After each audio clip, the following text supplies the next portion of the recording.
পাকিস্তান ভারত যুদ্ধ পরিস্থিতিতে বাংলাদেশের প্রস্তুতি না থাকাটা আত্মঘাতী হবে বলে মনে করছেন প্রধান উপদেষ্টা ডক্টর মোহাম্মদ ইউনূস।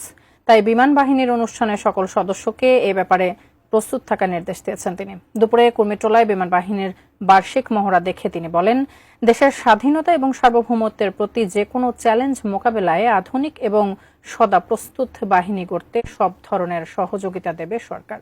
সাজেদা সুইটির রিপোর্ট। বাংলাদেশ বিমান বাহিনী বার্ষিক মহড়া আকাশ বিজয় 2025। 23 এপ্রিল থেকে শুরু হওয়া মহড়া চূড়ান্ত অনুষ্ঠানটি ছিল বুধবার কুর্মিটোলায় বাংলাদেশ বিমান বাহিনী ঘাঁটি বীর উত্তম একে খন্দকারে। বিমান বাহিনীর সকল ঘাঁটি ও ইউনিটের যুদ্ধ বিমান, পরিবহন বিমান, helicopter, unmanned aerial vehicle, radar এবং অন্যান্য আকাশ প্রতিরক্ষা ব্যবস্থা সহ সংশ্লিষ্ট ইউনিটগুলো মহড়ায় অংশ নিয়েছে। সেনাবাহিনী, নৌবাহিনী, বিজিবি, পুলিশ, ফায়ার সার্ভিস এবং সিভিল ডিফেন্স ও বিএনসিসির নির্বাচিত প্রতিনিধিরাও প্রত্যক্ষ ও পরোক্ষভাবে এতে অংশ নেন। মহড়া শুরুর আগে air chief marshal Hasan Mahmud Khan প্রধান উপদেষ্টা ডক্টর মোহাম্মদ ইউনূসকে স্বাগত জানান।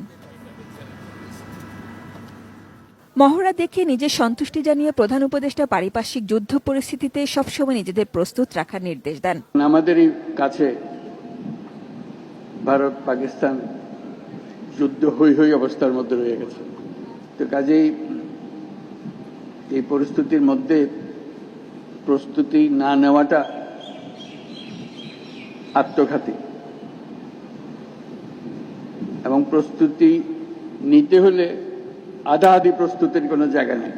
এটা এমন এক পরিস্থিতি, জয়ই তার একমাত্র অপশন। সেই প্রস্তুতি কত উচ্চ পর্যায়ে আমরা নিতে পারি সেটার চেষ্টা আমাদের থাকতেই হবে।